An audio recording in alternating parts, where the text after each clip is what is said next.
आज का हमारा टॉपिक है how to improve your communication skill.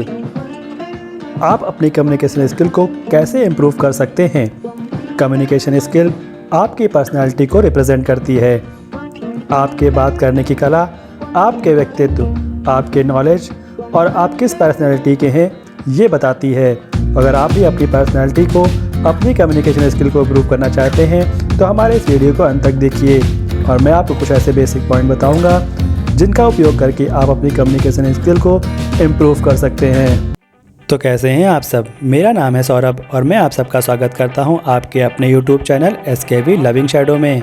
हमारे इस चैनल पर मोटिवेशनल वीडियोस, मोटिवेशनल थॉट्स और पर्सनालिटी डेवलपमेंट से रिलेटेड वीडियोस अपलोड होते रहते हैं। तो अगर आप भी ऐसे वीडियोस को देखना चाहते हैं तो अभी हमारे चैनल को सब्सक्राइब करें और बेल आइकन दबाना बिल्कुल मत भूलिए, जिससे आने वाली वीडियोस की नोटिफिकेशन आपको सबसे पहले मिल सके। अगर आपको हमारा ये वीडियो पसंद आता है तो इसे तुरंत लाइक करें और अपने फैमिली और फ्रेंड मेम्बर्स के साथ तुरंत ही किसी भी प्लेटफॉर्म पे तुरंत शेयर करिए। अगर आपने अपनी आदतें बदली तो आपकी ज़िंदगी भी बदलेगी, नहीं तो आपकी ज़िंदगी में वही होगा जो हमेशा से होता रहा है। कम्युनिकेशन स्किल पर्सनल और प्रोफेशनल दोनों जगह अहम रोल अदा करती है। कई बार हम सोचते हैं कि कम्युनिकेशन स्किल का होना सिर्फ प्रोफेशनल लाइफ के लिए ही ज़रूरी है, पर अगर आप ऐसा सोचते हैं तो आप गलत सोच रहे हैं। कम्युनिकेशन स्किल जितना ज़्यादा आपकी प्रोफेशनल लाइफ के लिए ज़रूरी है उतना ही पर्सनल लाइफ के लिए भी ज़रूरी होता है।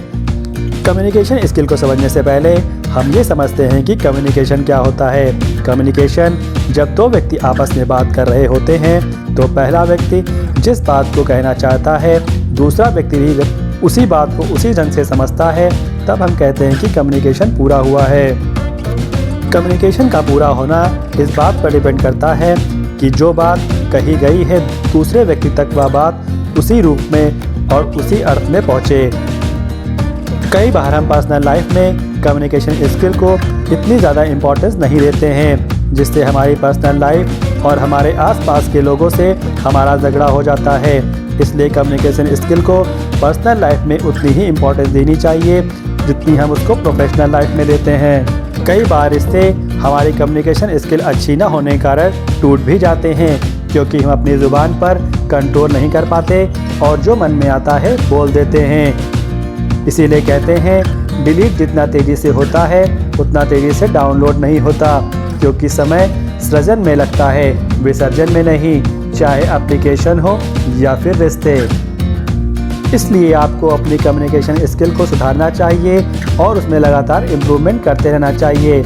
ऐसे शब्दों या चीज़ों का प्रयोग नहीं करना चाहिए जिससे चीज़ें बिगड़ जाएं, क्योंकि कहते हैं इंसान एक दुकान है और जुबान उसका ताला। ताला खुलता है तभी मालूम होता है कि दुकान सोने की है या कोयले की। इसलिए ऐसी बातें मत बोलिए जो आपकी पर्सनैलिटी को कम कर दें और दूसरों के सामने आपकी वैल्यू को गिरा दें। अगर आप भी अपनी कम्युनिकेशन स्किल को इम्प्रूव करना चाहते हैं और आप चाहते हैं कि आपकी कम्युनिकेशन स्किल और इम्प्रूव हो और लोग आपकी तारीफ़ करें और आपके साथ जुड़े रहें, तो आपको ऐसे 7 बेसिक पॉइंट बताऊंगा जिनको फॉलो करके आप एक अच्छी कम्युनिकेशन स्किल को डेवलप कर सकते हैं और एक अच्छी पर्सनैलिटी पा सकते हैं। कभी ये मत सोचिए कि सामने वाला व्यक्ति हमसे सही से नहीं बोलता तो मैं क्यों बोलूं। आपको अपनी पर्सनैलिटी खुद बनानी है, दूसरों से अपनी तुलना कभी मत कीजिए, क्योंकि आप अपने सीधे हाथ में किसी का सीधा हाथ पकड़कर नहीं चल सकते।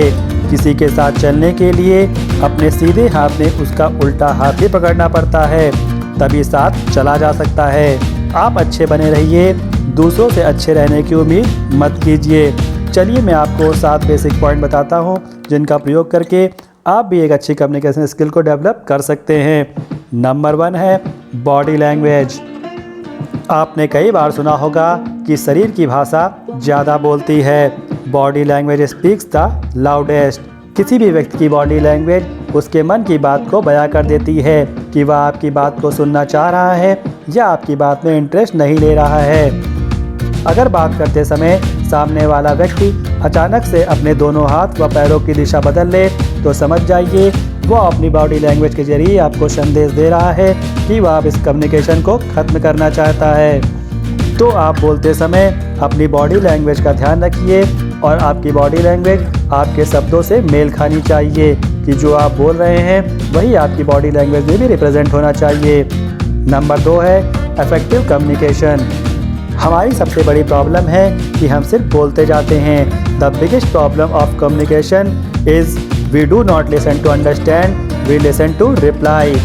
हम चीज़ों को बोलते हैं और बोलते ही चले जाते हैं। हम सामने वाले की बात को ध्यान से नहीं सुनते हैं, जबकि हमें एक इफेक्टिव कम्युनिकेशन के लिए सामने वाले की बात को भी ध्यान से सुनना चाहिए, तभी हम उसका बेहतर जवाब दे सकते हैं। हमारा तीसरा पॉइंट है कॉन्फिडेंस।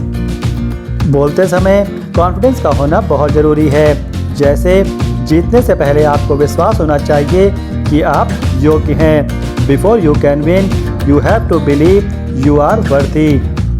आप जो भी बोलिए कॉन्फिडेंस के साथ बोलिए, क्योंकि कॉन्फिडेंस के साथ बोला गया कोई भी शब्द सामने वाले को आप में इंटरेस्ट डेवलप करता है, वह आपकी बातों पर विश्वास करता है।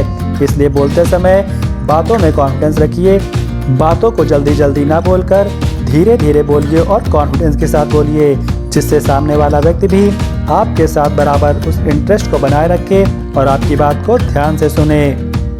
हमारा अगला पॉइंट है eye contact. Eye contact is way more intimate than words can ever be. आपने कई बार सुना होगा कि आई कॉन्टैक्ट शब्दों से ज़्यादा अहमियत रखते हैं। इसलिए आपको सामने वाले के साथ आई कॉन्टैक्ट रखना है और अपनी बात को उस तक पहुंचाने की कोशिश करनी है। Direct eye contact will make you look feel and be confident. अगर आप सामने वाले की आंख में आंख डालकर बात को कहेंगे तो आपको कॉन्फिडेंट फील होगा और आप एक अच्छा कन्वर्सेशन कर पाएंगे। हमारा अगला पॉइंट है फेस एक्सप्रेशन। बोलते समय चेहरे के एक्सप्रेशन भी आपकी कम्युनिकेशन स्किल को काफ़ी ज़्यादा प्रभावित करते हैं। इसलिए आपको अपने फेशियल एक्सप्रेशन को हमेशा पॉजिटिव रखना है। हमेशा चेहरे पर एक मुस्कुराहट रखनी है, क्योंकि मुस्कुराहट ईश्वर का दिया हुआ सबसे अनमोल उपहार है। अगर आप चेहरे पर मुस्कुराहट रखेंगे तो आप कॉन्फिडेंट फील करेंगे किसी भी बात को करते समय, क्योंकि चेहरा किसी भी कन्वर्सेशन का एक अहम हिस्सा होता है। कहते हैं चेहरा वही होता है, आईने बदलते रहते हैं, लफ्ज़ वही रहता है, बस मायने बदलते रहते हैं। इसलिए अपने फेशियल एक्सप्रेशन को ध्यान रखिए और सामने वाले के साथ एक हेल्दी कन्वर्सेशन करिए। हमारा अगला पॉइंट है नो आर्गुमेंट। हमें सामने वाले के साथ आर्गुमेंट नहीं बल्कि एक हेल्दी कन्वर्सेशन करना है। अगर सामने वाला आपकी बात से सहमत नहीं है तो उससे डिस्कशन करिए। कहते हैं discussion is an exchange of knowledge, an argument an exchange of ignorance. आप अपनी बात को रखिए। अगर सामने वाला आपकी बात से सहमत नहीं है तो उससे एक हेल्दी डिस्कशन करिए, क्योंकि डिस्कशन से आप नॉलेज गेन करेंगे और आर्गुमेंट से आप इग्नोरेंस को गेन करेंगे। इसलिए सामने वाले के साथ डिस्कशन करके अपनी नॉलेज को एनहेंस करिए और अपनी कम्युनिकेशन स्किल को और अधिक डेवलप करिए। और हमारा लास्ट पॉइंट है द वे ऑफ टॉकिंग।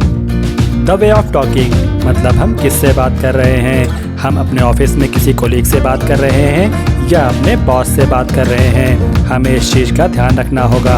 हम अपने बॉस से बात करते समय फॉर्मल लैंग्वेज यूज़ करते हैं और अपने कोलीग्स और अपने फ्रेंड से बात करते समय इनफॉर्मल लैंग्वेज का यूज़ करते हैं। आई होप अगर आपने इन बेसिक पॉइंट को फॉलो किया तो आप भी एक अच्छी कम्युनिकेशन स्किल को डेवलप कर पाएंगे। तो चलिए अब मिलते हैं अगले वीडियो में। तब तक के लिए goodbye and thank you.